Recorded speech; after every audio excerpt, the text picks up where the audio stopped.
Welcome to the YoggNation, the Spirit of Gratitude podcast on the OneIntegration platform. Hello, friends. My name is Yogesh Patel, and this podcast explores the themes of bullying, self-awareness, and the power of our inner spirit, including the silent battles we all face. Join me every week as I invite high-profile guests as we explore how adversity shapes us, how gratitude lifts us, and how we can all uncover the inner strength that we all have within ourselves. Join the conversation. I appreciate you listening in.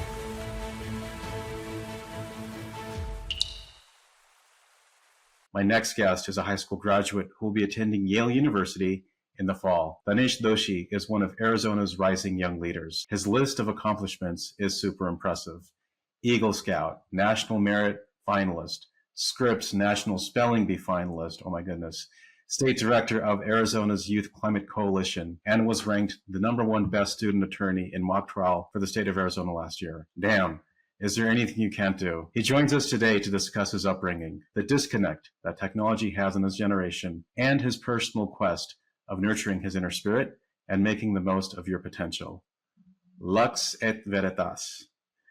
With gratitude, welcome to the podcast, Tanish. Thank you so much for having me. I really, really appreciate the opportunity to come here, speak with you. Oh, it's my honor, and equally grateful that always like to try and bring young voices. Again, as the introduction had mentioned, I like to invite high-profile guests, but I certainly will see that in you in the next 10 years, hopefully less. Well, curious, Tanisha, I'd like to know, what was your upbringing like as your parents emigrated to the U.S.? Yeah, I think so. As you know, my parents emigrated from India to the U.S. They, moved all around. They lived in North Carolina, Kentucky, Illinois. Now we live in Arizona. And in some aspects, I think I had a kind of a typical immigrant upbringing in navigating that kind of middle ground between Indian identity, American identity, the different cultures, the different religious disconnects. I mean, I attended a Catholic school. A lot of my mother's family is Catholic, but at home we kind of we're technically Jain, but we also are kind of Hindu. We do a lot of Hindu rituals and traditions. So in a lot of those senses, I think I had a kind of typical immigrant upbringing that you've seen in a lot of different places. In media we've seen represented too. But I also, yeah, I think that disconnect that we're talking about there between the different cultures, the different religious identities, I think that's a big one. I mean, you've heard it before, but it's that notion of not feeling quite American enough, but not really feeling Indian enough either to relate to either identity completely. Especially, now I live in a much more diverse city in Tucson. But growing up, I was born in Springfield, but we grew up in Decatur, Illinois. And then I lived in Forsyth, Illinois, which you've probably never heard of because there's like 3,000 people that live there. It's a, there was, I think, one other Indian kid in my entire Catholic school when I was growing up. And so I was in a very, very white, not immigrant environment. And navigating that environment with the background that I had, I think was always difficult, not because anyone was necessarily overtly coming out and, making fun of me on the basis of my race, but because there were always cultural norms and traditions and things that I just didn't fully relate to or understand because of my background. But I think the part where my story becomes a little more atypical is the way in which my parents kind of wanted me to assimilate and not assimilate. I mean, for me, a huge piece of that assimilation or learning to navigate that identity a little bit more was, I literally remember in kindergarten, we were at the school, for the start of the year fair, and they're showing you all the clubs and sports and activities. And we came across a table for the local Cub Scout troop, which is like the precursor to Boy Scouts. And I didn't know that much about it. My dad had heard of it, and he went and we talked to them, and they said, okay, well, next year you can join. So my dad signed me up in first grade. And then for the next, I think, 13 years of my life, I was a part of Cub Scouts and then Boy Scouts. And if you've ever seen a Cub Scout troop or a Boy Scout troop, there's not very many Indian people in them, you know? Um, and to that end, there's not that many Black kids or Latino kids or, East Asian kids in them either. But through that troop, I got exposure not only to lots of, different people, but also just completely different activities and hobbies and values that my parents wouldn't have been able to expose me to. And so I'm really grateful that they kind of threw me into that in a way maybe not all immigrant parents would, because they said you need to learn about these things that are just radically different from the way we were brought up or our way of life. Right. And I guess that speaks to the character of your parents, and that is their willingness to be open for their children to try new things in a new country that hopefully will open the horizons and expand on that. Absolutely. Yeah. Yeah. And again, having this so-called identity crisis, how'd you navigate that ultimately? I think the way for me, and I think I tried a lot of different approaches, right? So it's difficult to say that I did one exact way to navigate it. But I think the approach that ended up being most effective, and the approach I probably still use when I'm struggling with these questions of identity and where do I fit and what do I want and what do I believe, is, for me at least, just taking in as much information as possible. And so for me, what that was is, okay, realizing I actually don't understand Indian culture and Indian identity to the fullest because I haven't grown up there. I've only visited a couple times. And so then actively putting in the work, okay, to do research, to read books, to talk to people, to talk to elders, to actually make an effort to talk to my grandparents, to understand the language more, watch Indian movies. I really made a conscious effort in the last few years to get much better at Hindi, because we speak Gujarati at home, the regional language, but I wanted to speak Hindi better. And so it was making an effort to actually relate to and understand those pieces of my culture a lot more. And also, now that I'm like, once I was 15, 16, realizing, well, in a few years, I'm going to go to college. And I'm not going to have my parents there to be like, wait, why are we doing this holiday again? I'm going to need to have some innate understanding, intrinsic belief in the idea, or understanding of why I'm doing certain things as it relates to my culture.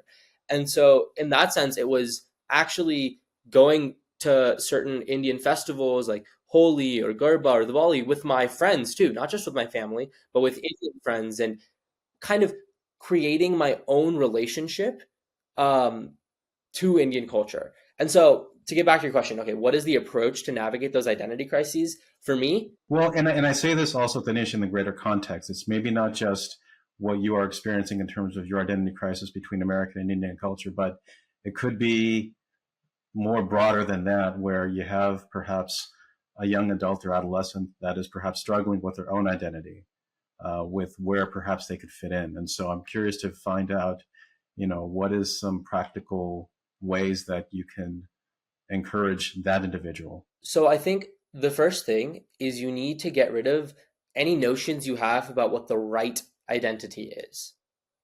And so I'll ground that in the example of, my identity crisis with Indian culture or American culture is there's a lot of media representations. There's a lot of just representations I saw among Indian kids that were older than me, right? Of what the so-called right identity could be in terms of, okay, you're going to the temple this often, or you follow these religious practices, and you observe these parts of kind of American culture, but you observe these parts of Indian culture. And those might be valorized or held up as like, this is what it's meant to be. But I realized, I mean, if I want to feel secure in my identity and not feel like I'm performing, play acting, then that's not going to work. I want to embrace my identity and understand it, but I've got to figure out what works for me. And so I think the first thing is, and especially, I mean, if we're talking about younger kids, you're in middle school, for example, you've got to let go of the notion that you're either the jock or the nerd or the geek or the weird kid, or that you're part of this friend group or that friend group, right? I mean, speaking to the adult experience, now we live in an era of where everyone's like a multi-hyphenate. You know what I'm saying? Like everyone's activist, investor, entrepreneur, a content creator, and it's like dash, dash, dash, dash, dash. And I think taking that away from the professional into the personal, that can apply from an identity perspective too. I think a lot of the people that I admire and I feel like they're so secure and comfortable in their identity, like they really have a sense of who they are, parts of their identity are completely contradictory, you know? And but the reason it works is because every single part of their identity is completely true to them.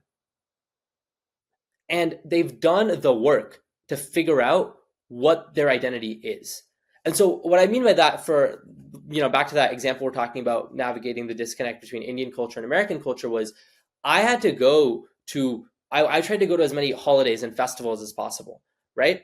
And what I ended up finding was Diwali it's the most prominent Hindu festival, for example, not the one that spoke to me most from an identity perspective. It was Garba, this other festival.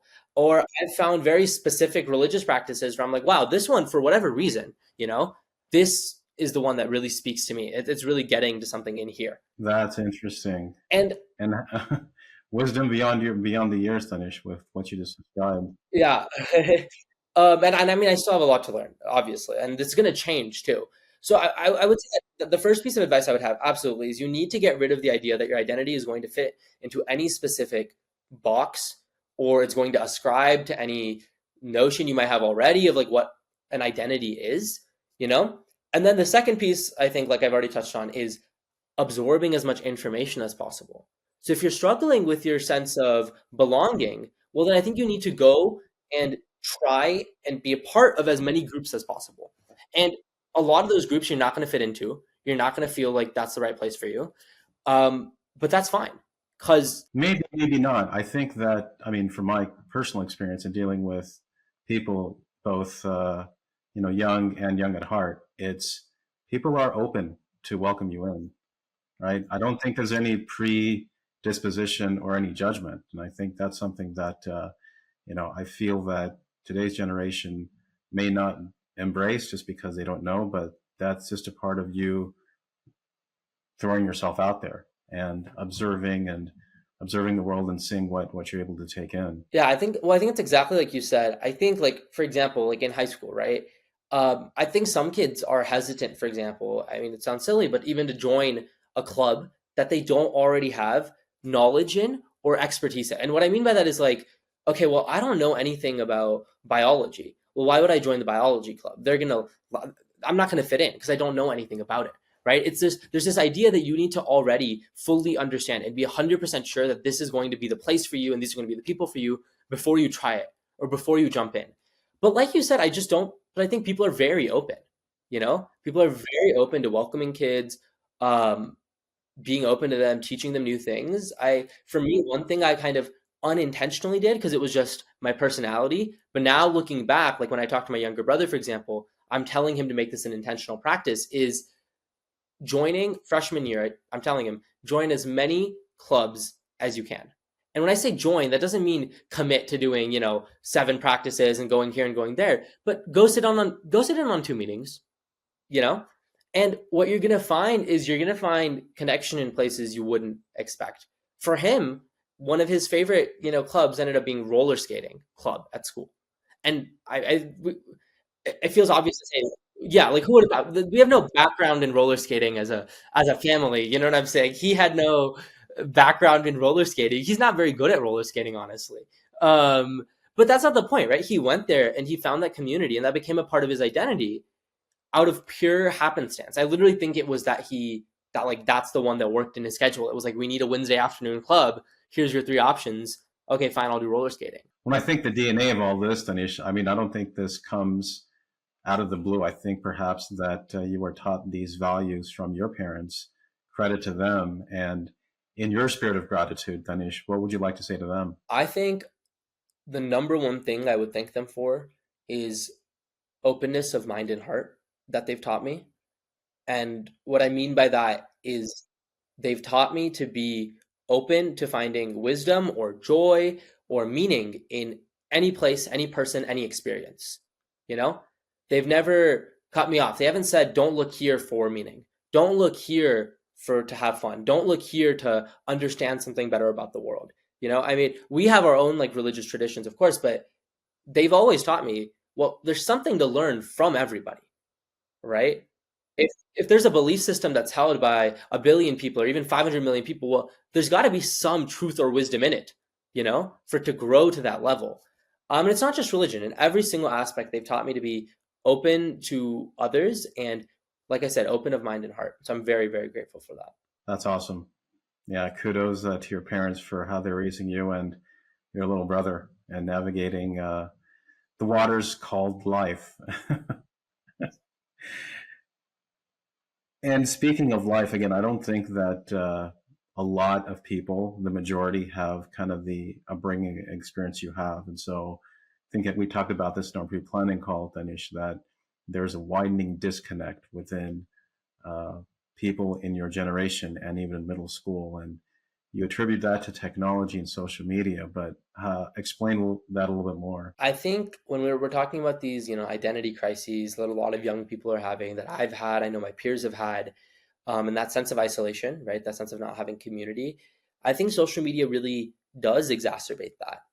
And the reason I say that is social media, I think, gives you a sense of false community, especially when it's not actually grounded in the real world. Ooh, And so, for example, that's a deep statement. yeah. And I think, for example, you can join, we know we talk about Instagram and Snapchat, these typical ones, but, a very big social media platform is Reddit, you know? You can join a dozen subreddits. You can join a dozen Discord servers, which can have people that have similar interests to you, similar values to you, whatever it might be, right? And you're in these big groups of people, and you're having conversations which genuinely are enriching your life, right? Because you might be having conversations about this video game or this topic or this book. And it feels like genuine connection. And I do think it's genuine social connection. But I think the issue is when it starts to replace rather than support your in-person socialization with people your own age on a day-to-day basis, And I think the most evident, obvious example of the fact that, it's almost irrefutable to me that our online communities can't replace our physical ones is COVID-19, right? We lived 2 years and we tried to create these artificial online communities that were meant to mirror our actual in-person communities in every way, right? And as young people, I think we tried everything. Obviously we had Microsoft Teams and Zoom for school, but in our own free time, I remember watching new TV, like the Disney Plus had come out with a feature where you could sync a Zoom call, I think, to the actual show. So you could have 4 or 5 people watching a show at the same time, right? Kids in my grade were making Minecraft servers. We were all in Minecraft together. We were all playing video games together. We were all joining all these different servers. We were all on Discord and Snapchat, and there's all these group chats, and we were doing all these different things, right? To try and create that sense of community that we find in person. And it's impossible. It doesn't matter how sophisticated the technology is. Can you guess? Let's see if you can think what I'm thinking. Can you guess why that is in just a few words? I'll explain my answer after. Wanted to hear from your perspective. I don't know if this is a very sophisticated take, but I think we just have basic human needs to see each other in person, physically, make eye contact, be able to see each other's, body language, to spend time with each other in a way that isn't regulated through a screen. So that is a subcontext to what I would say, and that umbrella is your energy that you project. You're right. It's the eye contact, it's the handshake, but everyone has our own inner spirit and what we exude, and that is what technology and Zoom and Google Meet cannot replace. Yeah. So what are then some of these practical solutions? I think it was really an eye-opening statement that you made about false community, but where do you think technology can help alleviate some of what you just mentioned? I think the positive of technology, where it can alleviate the sense of isolation, is absolutely the just amount of information and communities there are now, right? If there was a 12-year-old in the 90s who was obsessed with, let's say, Lord of the Rings, right? Maybe they could watch all the movies and maybe they could convince their parents, if they lived in a big city, to take them to a convention or something, but that was really going to be the end of it. Now, they have the ability to go online and find 1,000 people, 1,000,000 people who are just as obsessed with Lord of the Rings as they are, and connect with all those people. So in that sense, I do think community is going to, they're going to gain a community they wouldn't have had otherwise. But like we said, that's not the same thing as being in person, talking, getting that inner spirit that you talked about. So I think practical tips for actually doing that is, as young as possible, we need to get outside and spend time with other people, even if it's boring, even if they're not the people in an ideal world you want to be spending most of your time with, and even if the activity that you're doing or the place you're going isn't the exact activity or place you want to go. And why I say those three like caveats is because, and I've fallen, I've done this too. I think there's a tendency among people my age to say, well, let's say you get invited bowling. God, I could go bowling, but I'd rather go roller skating, and no one else is really going roller skating.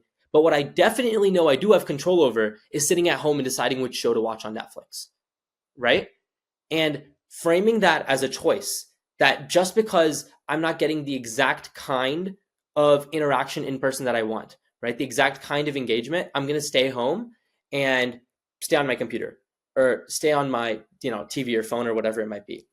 And instead, I think a tip would be reframing that as physical interaction with people in person, socializing is such a fundamental human need that you need to do it regardless of whether you're getting to control every aspect of it or regardless. But that has to be taught by the parents, no? A kid's not going to come out of the womb and, be an extrovert. I think that has to be taught. I think, and, this might be controversial for me to say, but I think it's the amount of sacrifice a parent does to raise their children. No, I completely agree. I mean, a 12-year-old, yeah, they need to go out and spend time with their friends. They don't really have the agency to go make those those calls. Yeah. Mom and dad have to step in and do something there. Yeah. And do you think then I guess we're talking about three themes here. We got technology, parenting, and environment, right? I'm not going to say who's to blame, but how do these three columns coexist? I think when it comes to technology, we all have our own personal relationship with technology, right? But obviously environment and parent are going to influence them. I think when it goes to environment, right? I know I've seen a lot of talk about schools banning phones inside. I know just personal experience, I've been to concerts, comedy shows where I forget what it's called, but they literally lock up your phone in a little pouch and they don't unlock it for you until you leave, right? So from an environmental perspective, I think we're making some small steps towards that. But I think because the technology changed so fast, I mean, at least when I was, in all the schooling I've ever been to, I don't think any school had an effective answer to how to regulate the use of technology in schools. There was no answer. It was hope for the best, pray. I was always allowed to use my phone. Kind of on a tangent, Tanish, I can understand why Yale has chosen you to accept you.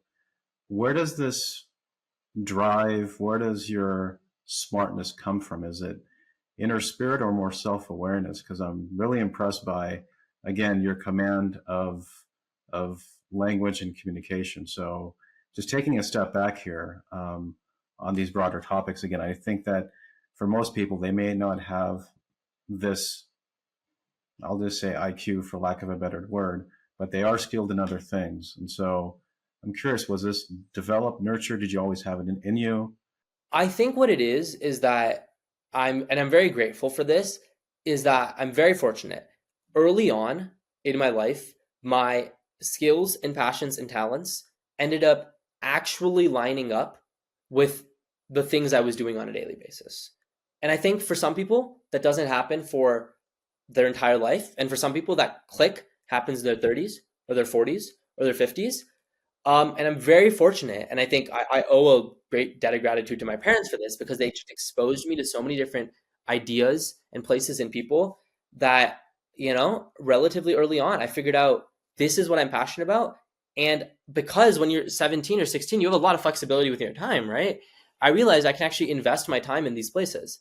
And I think that possibility is inside of everybody, of course. And I mean, it's straightforward. There's lawyers out there who would rather be screenwriters, and there's doctors that'd rather be artists, and there's a receptionist that would really wants to be a doctor. You know what I'm saying? And it's not just Or previous technology sales account executives going into podcasting. absolutely, yeah. And I mean, I don't know how old you are, but it's proof at any age you can decide that I'm gonna make the version of my life I'm living and the version of my life I want to live line up. Yeah, and that transitions into the third topic today, Tanish, is finding that purpose within yourself. And so I guess my fundamental question is, why do you care so much at such a young age about this? That's a good question. And it's a question I ask myself, right? So I don't know that I can give you a perfect answer. But I think the reason I care so much is I've been taught to care by my parents. I haven't, it's not that I've been taught to care about any one specific topic or issue. My parents are engineers. I want to study. I mean, I'm studying what's called, hopefully, if I get into that major, I'm studying what's called ethics, politics, and economics. Radically different from what they did or studied, but they taught me to care deeply about whatever you're going to care about. They taught me once you identify that thing, we're going 110%. We're going to put our heart and soul into that. And so in one sense, I've been taught that. And then the other reason I care so much is because, like I said, I am actually passionate about the things I'm investing my time in. I think sometimes people are maybe apathetic about the work they're doing, or apathetic about the degree they're chasing or the accolades they're looking for. And a lot of the times it's for the simple reason that that's not what they actually want.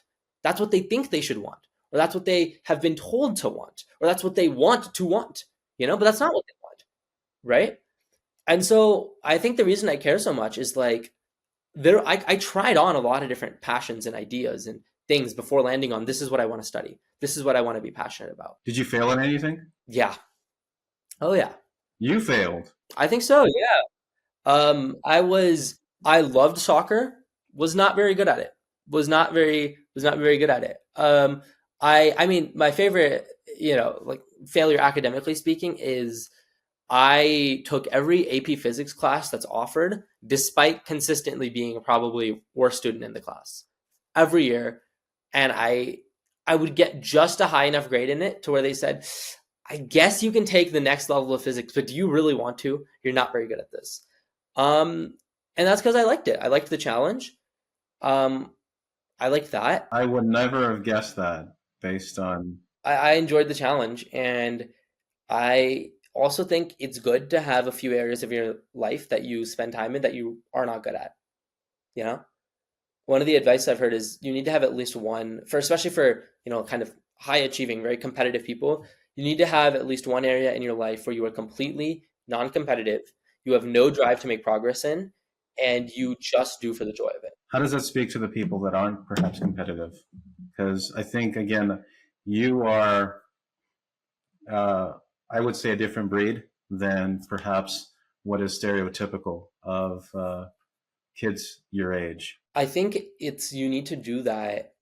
I think the way that speaks to those kids is you need to find, I think, some central passions, and that's not an overnight process. When we were talking about that example of the doctors. But how do you give them encouragement, though? To find those central passions is, I think, to not be afraid of failure. Yeah, that's what it is. It's to not be afraid of failure. I mean, we were talking about that. Yeah, it's a silly example. We were talking about the clubs earlier. You're not going to figure out what you care about if you're not willing to fail 10 times before you land on the thing. But how did you accept failure in physics or an endeavor that you tried to pursue, but you decided you weren't good at it? I mean, how did you come to terms with that, with what was between the ears? I think because with mentors and teachers and parents taught me to reframe that, not as I have failed at this thing, but it's not the right fit. It's not the right fit. It's not my passion. You know what I'm saying? Because every single person has something they would succeed at. Fundamentally, I just believe that to be true. Like, that's innate, that's intrinsic, Yeah, and I guess it's also what you just mentioned before. It's these parents, it's these teachers that provide that encouragement as opposed to knocking you down. And I think, we're taught to knock ourselves down at a very young age. I mean, how many times do we hear no by the time we're 3, right? Don't touch the electrical cord, right? Well, maybe that's a little bit extreme, but you know what I'm saying. So I think a lot of it is unconditioning your mind to be open to new possibilities, to accept failure, not as you failed, but okay, I tried it. It's cool. I move on, right? Next. But again, there just has to be that consistency and discipline to know that, okay, let me turn every stone that I can with the resources that I'm afforded. And again, that speaks to the podcast themes here at Tanish is, ultimately, with each of my guests, they always provide a nugget of wisdom, and for the listener to be either inspired, to become educated, to become entertained, but most importantly, discover something about yourself or perhaps if, a person my age rediscover something about yourself. So I happen to believe that, what you just shared, gave me a few pointers. It's like, you know what, I might not be good at pickleball. I don't care. I still hate the sport anyway. I'm not going to do it again. Loud and no, I'm kidding. I get headaches. And you didn't. It's not that you're bad at pickleball. It's not that you failed. It's just it's not the right fit. Maybe you need to try badminton. Well, my ego won't allow me to play to pick up a racket anyway, because I'm more of the tennis aficionado where, even in my 50s, I still think I'm 22. Yeah, yeah. Tanish, anything that I asked or we talked about that wasn't covered that you wanted to share to the listeners, who I call citizens of YoggNation? Citizens of YoggNation. I like that. No, I think you covered it overall. I guess the only thing I would leave with is just, well, it's your messaging. I'm here simply as the messenger. You are the message. Yeah. I think the thing I would leave with is, I mean, like you said, the show is about high profile guests. I'm not particularly high profile. Show's about what? You said the show covers high profile guests, right? And like you said, right now, 18 years old, I'm happy. Thank you for listing a couple of the accomplishments. But not particularly high profile yet, And so I don't have any particular expertise in that way to share. But the thing I do feel comfortable sharing is that thing you talked about in terms of young people finding our passions and embracing failure, and then having that inner spirit actually align with your outer world. That I feel comfortable talking about because that's been my experience. And I've been really grateful to have people around me encourage me to do that. And so, like you said, like we said, embrace failure because try things over and over, even if they're not a right fit. And eventually, I promise, it might happen at age 50, it might happen at age 15, anywhere in between. You will find a way to align your external reality, what you're doing with your time and the way you're spending your time and the people you're hanging out with and the things you're passionate about, with your inner spirit, with what you truly want to be spending your time doing. And the people. And there's an element of being patient too. It's not going to happen overnight. Patience is critical, I think. Yeah. And that's something that, your generation never really understood what it meant to get an 8-track cassette player and hit rewind until the start of the song. Well, Tanish, it was an incredible honor to have you on the podcast. Good luck with your collegiate career as a Yale Bulldog, and I wish you all the best and endeavors and what life may come at you and what you do to chase life in general. So, Tanish, thank you for coming on the podcast, and for the listeners, again, just an incredible episode with a brilliant young man who is going places, but again, having that encouragement from his parents at an early age, along with the support system that he has, the ability to try and fail and move on. I think that's certainly very key in what we can help move society together in the right and positive direction. Tanish, thanks again. Thanks so much for having me.